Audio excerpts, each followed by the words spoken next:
Good afternoon, everyone, and welcome to Live at 4. Happy Thanksgiving Eve. That's right. Busy day today. Yeah. You don't have to travel far for Thanksgiving, do you? No, it's just West Side. You're having a little Friendsgiving this year. As we do every year. That's very nice. You're trying to head down to your brother's? My brother's in suburban Chicago. He and my sister-in-law always do Thanksgiving, and hope the traffic is going to be okay. A lot of people traveling. Oh, yeah. We'll get to that in just a minute. We got a big show today. We do. Including Mike Leckrone. Yeah.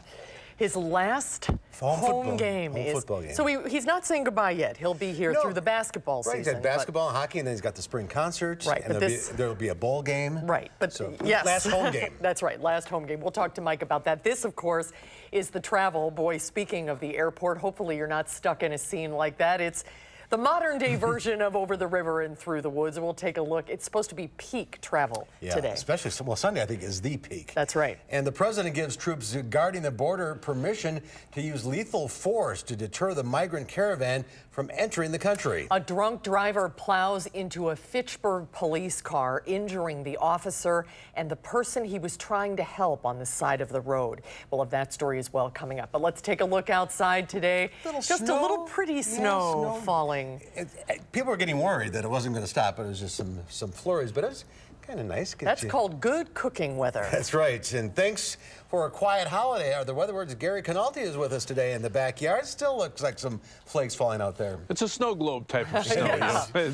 It's really not doing much sticking. There's a little bit that stuck earlier, but now it's to the point where you can almost count the flakes as they're coming on down. But let's start out by taking a look at an alert day that we have in the forecast. This is for Sunday and Sunday night. At the end of the holiday weekend, when a lot of people are traveling back, there's the potential for some snow accumulations from Sunday into Sunday night.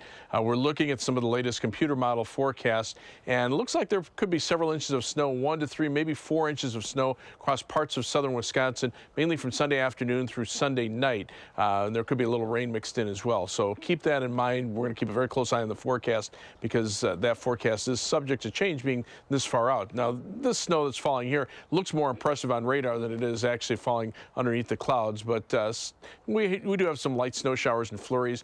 Looks like it's starting to wind down to our north and west. If you take a look at pinpoint visibility, it's got a mile visibility at the airport in Madison, but elsewhere you can see the visibility is right around 10 miles, so the snow not coming down very hard. Low temperatures this morning, thanks to the cloud cover, started out in the middle 20s. High temperatures so far today, right around 30 degrees. We've been holding at that level for much of the day. Temperatures right now, mid-20s here in Madison with that little snow shower coming on through, and wind chills are in the teens. Now, by tomorrow morning, look for temperatures to be down into the middle 20s. We'll see cloudy skies overnight, and then we'll see a cloudy Thanksgiving Day, but a quiet one. The winds will pick up a bit in the afternoon, but those winds will be out of the southeast, so our high temperature will be a little bit milder at 36 degrees. As we take a look at first alert traffic, of course, between noon and 8 today for people heading out for Thanksgiving. That's a busy travel time. Take a look at the Beltline right now. Delays from around Monona Drive back to almost to Whitney Way in the eastbound direction.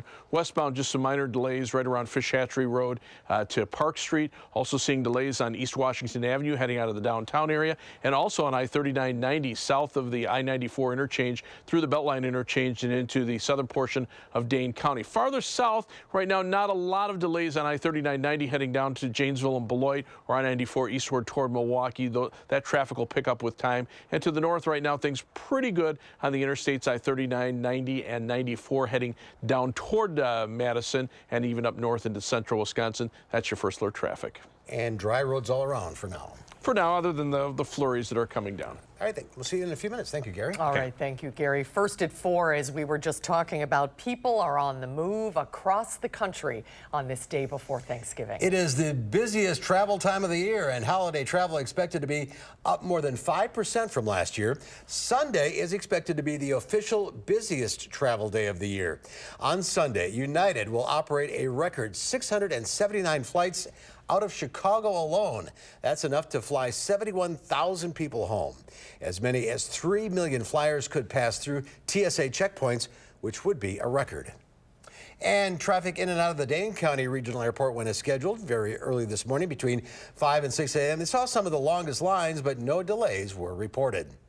And Wisconsin drivers will also deal with the added challenge of highway construction during this Thanksgiving season. As work is still underway on I-90 in Rock County. Rock County reporter Adam Duxter joins us from our bureau at the Janesville Gazette with what you can expect. Adam?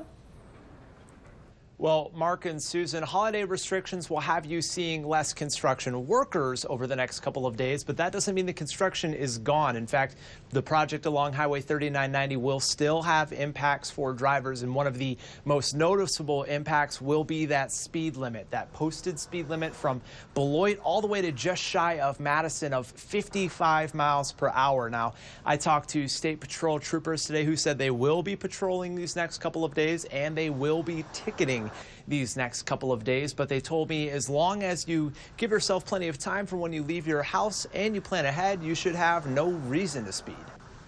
That's why planning ahead for your holiday travels at this time of year is especially important, giving yourself extra time before you leave the house so you're not feeling pressured to either, amp up your speed or follow too close. Now, they also recommend calling 511 before leaving the home to get a good idea of what the conditions on the roadways will be. And as for that construction, I've been told that a good portion of that construction along 3990 is already done for the winter. No word yet on if that means the 55-mile-an-hour speed limit will eventually become a 70-mile-an-hour speed limit. But in the meantime, it's a good reminder to be watching your speed over these next couple of days, whether you're traveling to or from home for Thanksgiving. Very good advice. Hope everyone gets where they need to go safely. Adam Duxter in our Rock County Bureau. Adam, thanks. A brawl broke out in the Milwaukee County Courthouse this afternoon. Claudette Mitchell was being sentenced for charges related to the death of a 2-month-old child who died while in her care last August. Well, after Mitchell was sentenced to 42 months in prison, a fight broke out between 50 members of Mitchell's and the victims' families and friends. Additional deputies and the district attorney investigators had to be called to the courtroom in order to restore order. Extra security had already been in place before the brawl, but Mitchell's family and friends did not comply with deputies' orders. Supreme Court Chief Justice John Roberts issued a rare rebuke against President Trump's description of a judge who ruled against the president's new migrant asylum policy as a, quote, Obama judge. It's the first time the leader of the federal judiciary has offered even a hint of criticism of the president, who has previously blasted federal judges who ruled against him. Roberts said the U.S. doesn't have Obama judges or Trump judges, Bush judges or Clinton judges. Last year, the president used the term a so-called judge after the first federal ruling against his travel ban. The Trump administration is taking drastic measures to deal with the caravan of migrants heading toward the U.S. border with Mexico. Nicole Killian has the latest from the White House. White House Chief of Staff John Kelly has issued a memo authorizing the use of lethal force if necessary for thousands of active duty troops stationed at the U.S. border. President Trump wants to deter the caravan of Central American migrants from entering the U.S. You look at what's marching up, that's an invasion. That's an invasion. The Trump administration says it's concerned about acts of violence at the U.S. checkpoint near Tijuana, Mexico. Hundreds of asylum seekers are camping out there now, hoping to be let in.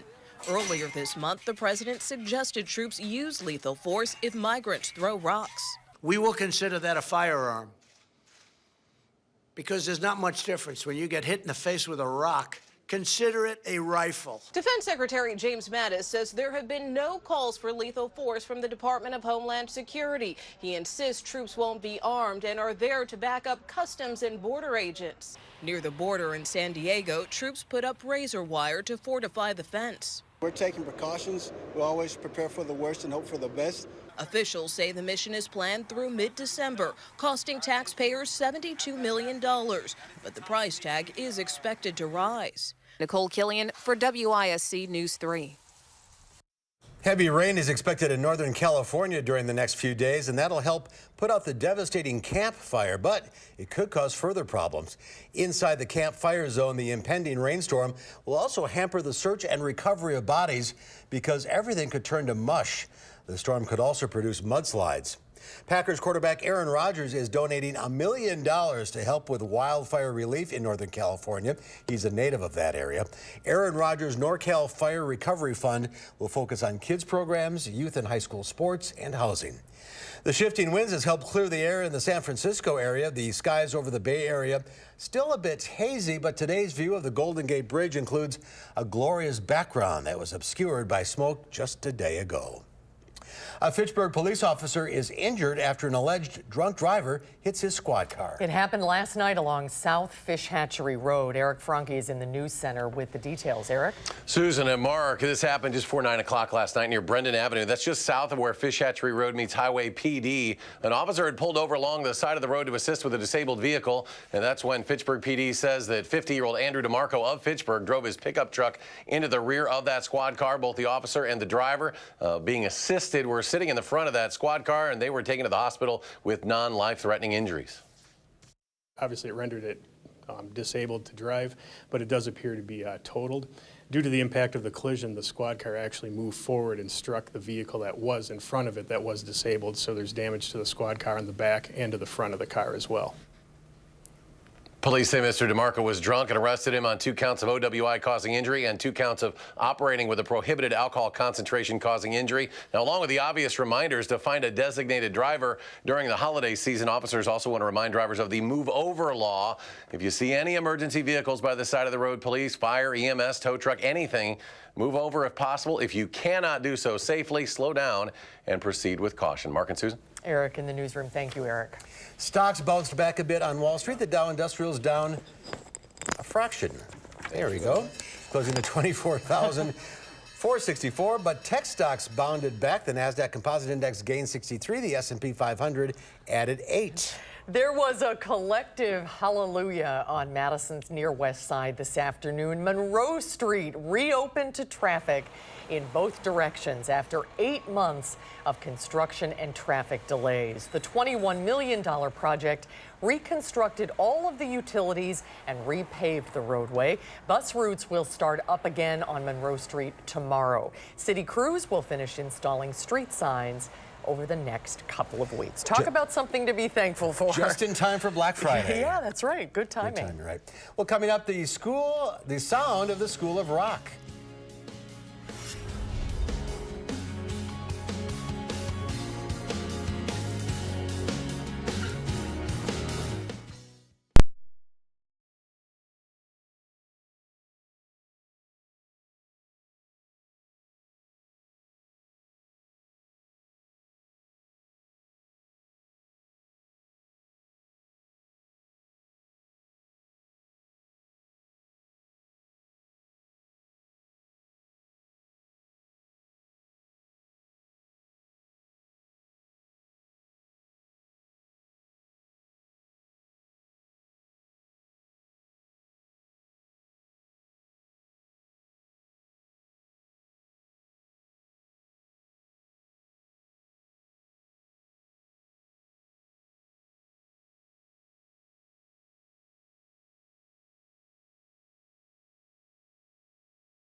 Welcome back. School of Rock, the musical, is on stage at Overture this weekend. The musical is based on the hilarious movie starring Jack Black. Yeah, it's Have you ever funny. seen Yes, the movie? it's It's a hilarious. good one. It follows a failed wannabe rock star who decides to earn a few bucks by posing as a substitute teacher at a prestigious prep school. Theo Mitchell-Penner plays one of the students in the show, and he's with us now with his piano. Hi, Theo. Welcome. Nice to see you. Nice to see Love you. your jacket. I do too.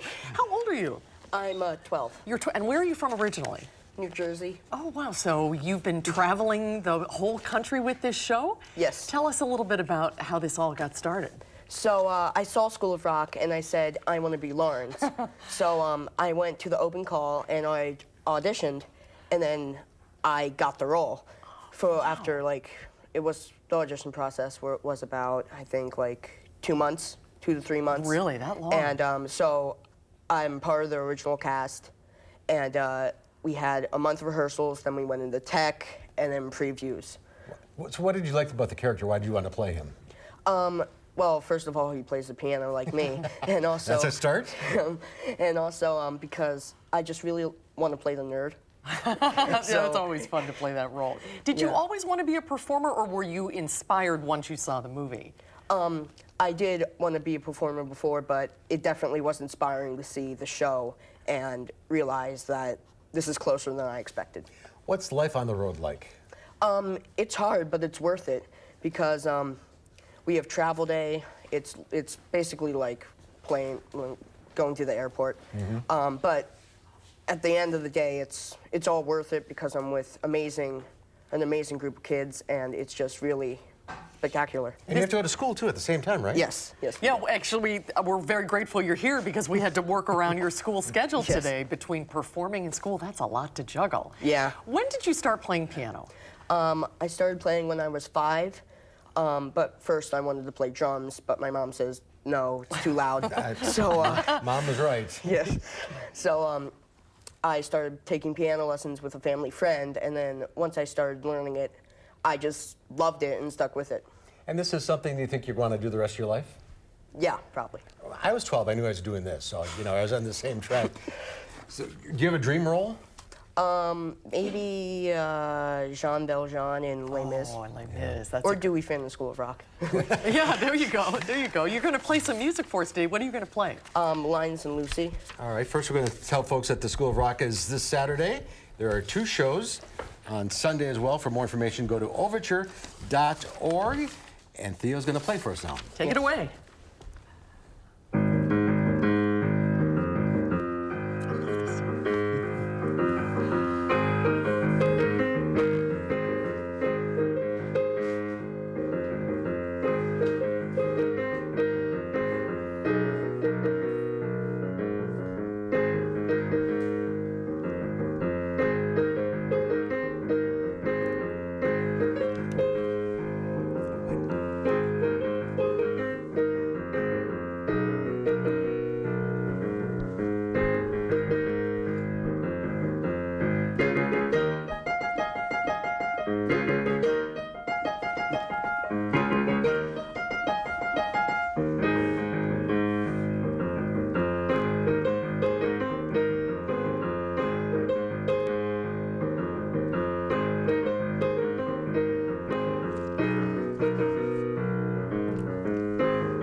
That'll get you in the holiday spirit. That's a hard song to play, isn't it? Yes, yes, it is very difficult. Congratulations. Enjoy your Thank stay you. in Madison. School of Rock again this weekend, Saturday and Sunday at Overture. Theo, pleasure to meet you. Break a Nice leg, to meet Theo. you, Happy too. Thanksgiving. Thank you.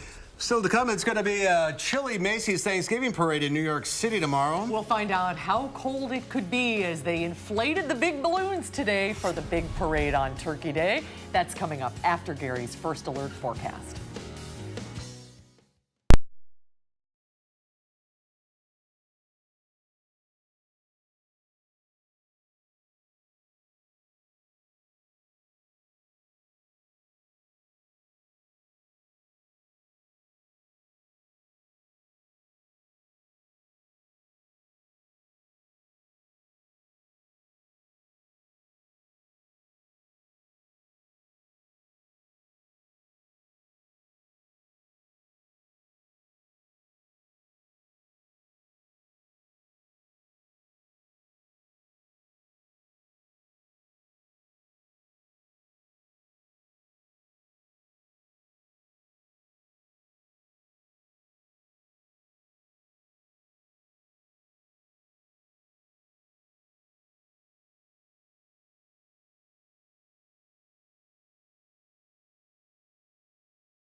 Take a look at this, but if you're afraid of heights, don't take a look at this.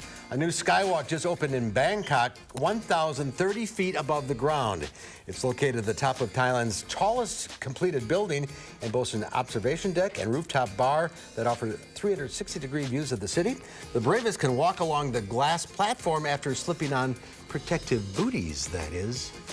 No, thanks. Have you ever done the one in Chicago, Gary? No. At the Willis Tower? Yeah. I did the one in Toronto, the CN Tower, you know. And Was it scary? yeah, you see the adults kind of like, you know, and the kids are running back and forth. Don't they have a thing at the John Hancock Center where, like... They do, actually, I think it's the Willis Tower. But the John Hancock, it goes down, you like... It leans out. Leans Well, out. yeah, they had an elevator. Yeah, the that elevator fell didn't crash, but it got so, stuck. All right. Yeah. Anyway, I'm not doing any of it. No, you're not. It is Wednesday, November 21st. Excuse me, on this Thanksgiving Eve. Today is National Stuffing Day. The first known recipe appeared in a Roman cookbook. Some people call it dressing. Yeah, we call it dressing. Do you? Yeah. Stuffing. And today is also Taiwan Day. Now, it has nothing to do with, having too many drinks, but it actually has to do with tying on an apron. Yeah, for cooking. There you go. It's also Blackout Wednesday, which has everything to do with drinking. It's sometimes called Drinksgiving. The night before Thanksgiving, one of the biggest drinking and party nights, especially for young people that are at college. They come home, they meet up with all their old friends, they go out and have a couple of drinks. So Drinksgiving, Friendsgiving, Thanksgiving. That's right. All sorts of What are you giving. doing for Thanksgiving? Are you traveling or cooking? We're or at home. You're here. Got Oh, everybody that's here. great. That's good. That's a good place to be. Yeah, it is. Yeah, I'll be up in the morning doing radio and doing some forecasting. It never ends for Mr. Canalti. That's right. So somebody's got to be here, but we are looking for a quiet Thanksgiving holiday. I'll have a look at the end of the holiday weekend, looking a little more interesting on the First Alert forecast in a few minutes.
Well, we had our snow flurries and snow showers that came through this afternoon. Those seem to be winding down. For Thanksgiving itself, actually looking pretty good. Look for skies to be mostly cloudy. I'm thinking temperatures for the most part are going to be in the mid to upper 30s. It'll be a little breezy in the afternoon, but other than that, it'll just be mostly cloudy.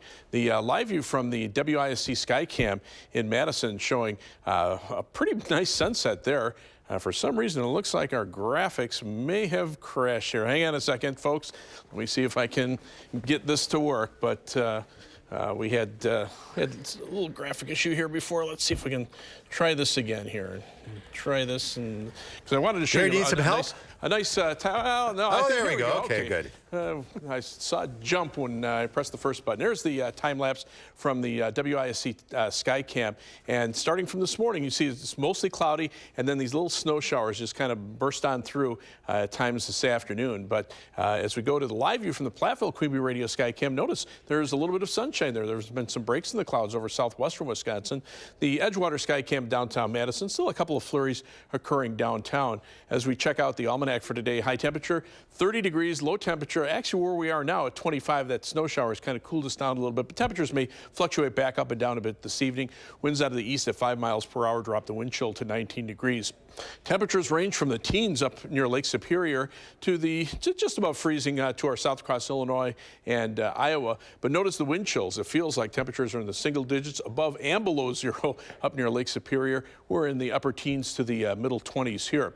Now on Weather Track, we have a northwesterly wind flow aloft. What's happening is we've got a strong jet stream that's pushing in from the north and west, and as that does so, it's bringing in the colder air. The jet stream flattens out a bit to the west, and that'll bring in slightly milder Pacific air, and as that starts moving eastward, temperatures will start to rebound over the next couple of days. In fact, the stationary front will eventually turn into a warm front and then start heading toward the east, and that will warm us up. And notice on the other side of that front, temperatures are in the 50s and 60s. Now, we're not going to get that warm, but we'll probably make the 40s for Friday into Saturday. Now, as we take a look at GFS Future Track, this is the U.S. computer model. It is showing relatively quiet conditions for Thanksgiving with just some clouds and a southeasterly wind flow bringing temperatures up into the upper 30s. More clouds move in for Friday, and that southerly wind flow continues. In fact, it'll be windy on Friday with high temperatures probably in the middle 40s. Rain showers develop late in the afternoon, continuing to Friday night. There might be a little bit of snow mixed in up to the north of Madison, maybe up toward the Dells, but temperatures there should still be above freezing, so I'm not looking at any accumulation. Then that system moves by, and we look for a quiet day on Saturday. Now, the next weather system, this is out to the west on Sunday. This moves in. Now, the U.S. computer model shows light snow moving in here by Sunday morning, maybe mixing with a little bit of rain, and then eventually pulling out pretty quickly by late Sunday afternoon into Sunday night as the storm centered over Indiana heads off to the east. Now, if that's the case, the computer model forecasts are showing about a 1 to 3 inch snowfall here. The European computer model is indicating much higher snow totals, so that bears some watching. But it's the first computer model run that's shown that. So at this point, I'm not even going to show the numbers there, but it does bear some watching if you have travel plans late Sunday into Sunday night. That storm, again, according to the European computer model, would be a little more intense and give us some more snow than what we are predicting at this point. Temperatures tonight dropping into the middle 20s. High temperatures for tomorrow for Thanksgiving will be in the mid 30s here, but notice the 40s and 50s if you're traveling to the south. And then temperatures on Friday will start out around freezing and end up in the mid to upper 40s by late Friday afternoon. Forecast calls for a low temperature of 24 for tonight. It'll be continued cold. There's a chance for some flurries, maybe even a little patchy freezing drizzle in a couple of spots. Tomorrow, mostly cloudy, becoming breezy. Our Thanksgiving Day high temperature at 36 degrees. On Future Track, you can see the clouds continuing overnight. There could be a flurry or freezing drizzle in there in a few spots. Otherwise, lows in the mid-20s. Tomorrow, those winds pick up out of the southeast. High temperatures mid-30s, but again, clouds continue for much of the day. We see those clouds break up a bit tomorrow night with low temperatures in the lower 30s. Southerly winds on Friday. High temperatures eventually getting up into the middle 40s. And notice the rain showers approaching the Mississippi River late in the afternoon. 7 to 10 day forecast. Temperatures in the 40s on Saturday, but then on Sunday we're in the mid-30s, and those temperatures drop off into the lower 30s on Monday. Now the big question again is just going to be how strong that storm system is for Sunday afternoon, Sunday night. If you are traveling, especially to the south into Illinois, that's another area that could see the heavier snow totals. Should this storm system be a little more intense than forecast? That's a ways off, but it's a ways off. Yeah, and that's why we have an alert day in the forecast for that, just to kind of bring that to your attention. Might want to leave a little early. You have to keep an eye on things. But that's right. All right, Gary. Thank you. Thanks, You're Gary. welcome. Spectators and the giant balloons at the annual Macy's Thanksgiving Parade will be battling cold and wind tomorrow. How cold? Well, temperatures will be in the 20s. Very unusual in late November, with wind chills in the single digits or teens. Conditions more common in mid-January. The balloons were inflated today, giving everybody a sneak preview of what is billed as the world's largest parade. 30,000 cubic square feet. 300,000. 300,000, excuse me, square feet of helium is used to inflate the balloons. And here's an interesting thing. The parade has never been canceled because of the weather. Remember that one year that was so windy and they yeah. hit the lights and so many people got hurt? So. You have to bundle up. Good luck. Well, there's more to come at 4. Up next, we're hitting the road with Harvey Briggs. When we come back, we'll go behind the wheel in the all-new Volvo XC40 compact crossover. That's when Live at 4 continues.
Here's another live look overlooking the UW campus as the sun slowly sets. Boy, that's beautiful, It is isn't beautiful. It is.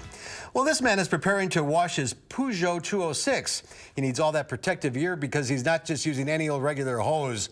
The water pressure from this piece of equipment breaks windows, rips rubber, leaves tires slashed. It's all a stunt from a Danish filmmaker, Spot On Studios, to promote this aqua tool. Hey, at least the car's clean. What's left of it, anyway. The Swedish car. Close the windshield. No, that's a lot of power. The Swedish car company Volvo is on a roll, introducing new cars and SUVs at a rapid clip. The latest model in the lineup to hit showrooms is the 2019 XC40 compact luxury crossover. As we go behind the wheel with Harvey Briggs, this new little family hauler holds its own in a crowded field. You know, somebody left the Volvo in the dryer too long. It shrunk. Yes, honey, I shrunk the Volvo. They may have shrunk the Volvo, but it doesn't make it any less Volvo-y. This is the XC40. It's their compact crossover, and it really is, their entry-level product now. But there's no mistaking, it's a Volvo. Oh, yeah. No, you've got everything that Volvo has done recently with their grille, the Thor's hammer headlights. And at the same time, the XC40 is a little un-Volvo-y. But this one is designed to be a little more youthful, a little more sporting, thus the pumpkin spice, lava interior. Yes, our test car has an orange interior. It's the mid-trim level R design. The base model's called Subscription, the high end is Inscription, but it's the R design which steps up the fun factor. And let's not forget, it's a Volvo. It's really well put together. The all-wheel drive system is nice. The design is classic Scandinavian, understated, simple. What really makes Volvo good right now is the engineering, the platforms, the engine, and the general interior design and feel. All those things are really good in Volvo. But not everything is Volvo good. Every new Volvo is equipped with the company's Sensus Connect, a 9-inch center screen that controls just about everything. Now, this would be fine in your living room. Yeah, tablets are a great device for sitting on the sofa and reading or surfing the web or that stuff. I have real issues with them when you're driving. So let's fire it up and take a look at it. All right, let's take a look at it. Take a look at it as it warms up. We're still loading. We are loading. And we're still loading. Still loading. And there comes the radio, There's and your now phone. my phone it found, and now let's see if the navigation loads up. This is one of the issues with it. It does take a while. Volvo says don't use this when you're driving. They say use the voice commands or the steering wheel. And that's fine, but it takes a while to learn to do this. Can you change the temperature? The temperature, let's see if we can do that. Lower temperature to 68 degrees. Temperature set to 69 degrees. Well, close. Close enough. She's one off. But what isn't off is the practicality of this little crossover. It's easy to get in and out of because it sits a little higher. And when you come back here, you also have quite a bit of storage behind that rear seat. So And those seats go down, obviously. those seats go down, so you've Boy, got... it's a nice low lift here. Yeah, you've got a nice, low, easy lift height, and you've got a little hidden compartment underneath here. It's one of those cars that you drive and you don't go, wow, I love the performance, it blows me away. No, that's not what this is about. This is really just about a comfortable, safe, stylish, and, interesting car. That sums it up. Yeah, it does. It's a car I really like to drive, and I'm not going to worry about that touchscreen right there. And this one loaded up as the often are $45,000. Right, but they start around $30,000 for a front-wheel drive, their base models, and then, they have a series of packages that move up from there. I hate to always react the same way, but I like the way this car looks. I know it's kind of like a girl comment, but it's really a sharp-looking car. Yeah, Volvo design has been really spot on for their last few models. They hit it out of the park with the XC90, the XC60. I just drove the V60 wagon, and I can't tell you how much I like that car as well. Really coming around. Yeah, they've really done a nice job. All thanks to Chinese money. The owners are Chinese, but still made in Sweden. Designed and made in Sweden, yes. Right. Well, happy Thanksgiving. Happy Thanksgiving to you guys. It's been a great year. We'll see. Yes, it has been. It's been fun. We'll see you soon. Well, still to come at 4, he is truly a living legend. UW band director Mike Lepkrone is getting ready to conduct his last home football game this weekend. Oh, say it ain't so, Mike. He announced earlier this year he's retiring after 50 years. Mike will join us on set to look back on this Thanksgiving Eve. That's when Live at 4 continues.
Welcome back. The Badger football team wraps up the season Saturday afternoon against Minnesota. There will not be a dry eye at Camp Randall Stadium, I guarantee it, because the last home game of the season will also be the final march for UW band director Mike Leckrone after 50 years. The leader of the band is with us today. Happy Thanksgiving, Mike. Well, thank you. Same to you, both of you. It's always good to see you. Now, we still have the basketball season to get through. We got basketball and hockey. Spring concerts. Spring concert. So I'm not going to do nothing for the next few weeks. But this is going to be your last home game. And when you're at a regular home game and you hear varsity, it is so emotional. It makes you want to cry. I cannot imagine how is that going to feel for you on Saturday to hear varsity at your last home game. Well, to tell you the truth, I can't imagine it either. I really can't get my hands around what it's going to be like because, as you say, in normal situations, and when the seniors graduate, you know it's the last year for the seniors to be in the band. That's always a very emotional time. So this means it's the end for all of us. So I know it's going to be different than anything I've ever experienced, and never before and never again, I guess. Can you believe it's been 50 years? No. That's the hard part. Just like that. Yeah, that's the impossible thing to believe because, I mean, when I came, Elroy Hirsch had just come at the same time, and I felt like I lived through all those years, but it just went by in an instant. You have so many memories. What is your most memorable moment from your time leading the Rose Bowl? Oh, the first Rose Bowl. First Rose Bowl. There's no question about it. It was the culmination of everything I'd been working on. I'd been here for 25 years at that point, and that was the culmination of everything. We were with you here at Century Plaza. Remember this? I do very much. On Thursday, and you lost it. Oh, I mean, you were so emotional, and that's the highlight. It was, and it still remains. When I think about it, I can be down or I can be, but I think, boy, what a wonderful experience it was. And I think any kid who was in the band at that remembers it, and even some that weren't there have sort of, materialized and felt like they're part of what happened. Well, as you said, you were there, Mark. A bunch of people from the station went, and I think a lot of us kind of took for granted after that, like, oh, Rose Bowl is no big deal, but that first Rose Bowl. The first one was, yeah, and the whole state just rose to the occasion. I mean, everybody who ever wore anything red had something red on that week. Plus, we did everything. I mean, we did every possible venue you can do at the Rose Bowl. We did the Santa Monica Pier, the pier, the Disneyland, obviously, Knott's Berry Farm. Everything was there. You've taken this whole program to another level. I mean, it wasn't this way before you were here. What do you think's going to happen afterwards? Well, I hope that what I've done is establish some traditions. You know, people like to use the word legacy. I don't know if that's a great word for this, but you like to think that it's so ingrained now in the students that it will carry on, and they'll feel an ownership perhaps of what we've set up over the years, and they'll say, well, we want to keep this going no matter who the director is. I mean, I could have done nothing for the last couple of years and it would have run itself because the kids were decided they wanted it to be good, and I think that's very important. How difficult was this decision for you? I remember in August when you told the band, you cried, the kids cried. It was very emotional. It must have been a hard decision to come to. It really was because it's something I love doing. And I don't want to necessarily leave it, but I think it's probably time. I think the 50-year benchmark, good round number. That helped me to get going. I had been through some health things, and I wanted to make sure people knew I could come back. And once I came back, I wanted to make sure that I didn't leave it on a low state in a couple of years after that. So it just seemed like the right time with all those things combining together. Mm-hmm. And what a family it is with those students and those musicians. I mean, they're Mike's kids. Oh, well, I mean, I talked to some of your alum today, and they're just like, they're so emotional about it. And when you had the band alumni day, were there 500 people who came back to march with you? 500 alums came back for that, and plus I got tons of letters and best wishes from people who were sorry that they couldn't be there, but it was great. What are you going to do on Saturdays next year? I don't know. As I said before, I'm afraid I'm going to be bored to death. But I'm sure I will follow what the Badgers are doing. But as to what I'm going to be doing specifically, I've got some time to decide that coming up. You got another bowl game in you. This was last year in Miami. That was a fun time. That was a great trip. And as you said, we've got another one left in us, and I can't wait for it to happen. What are you going to miss most? Kids. I don't even have to think about that.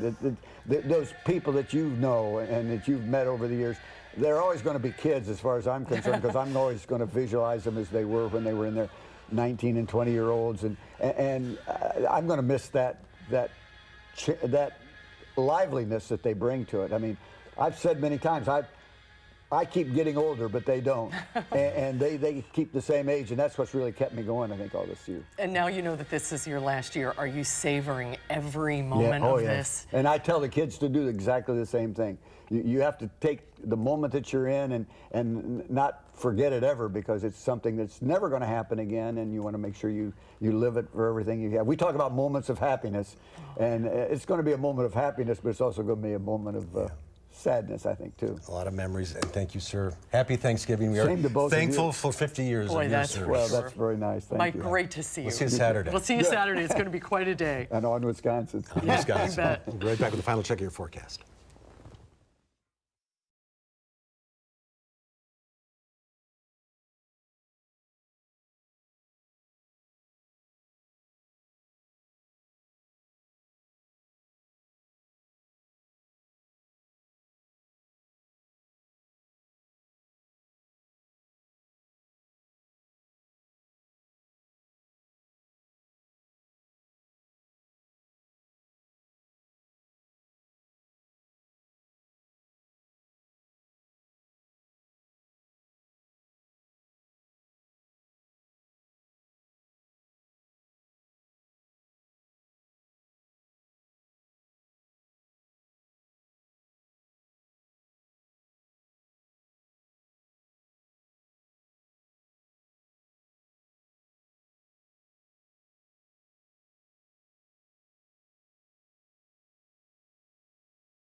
Chilly but dry. Yeah, quiet for Thanksgiving, but I'll show you what the computer models are showing for the end of the holiday weekend. About 1 to 3 inch snowfall to the US GFS computer model. Oh, dear. Take a look at the European computer model. Oh, we'll just zip right past that. Don't pay attention to that. That's only one computer model run, so I'm not putting any faith in it right now. But temperatures are going to warm up a little bit for Friday and Saturday, and then turn cold after the snow at the end of the weekend. My things you can't unsee. That's right.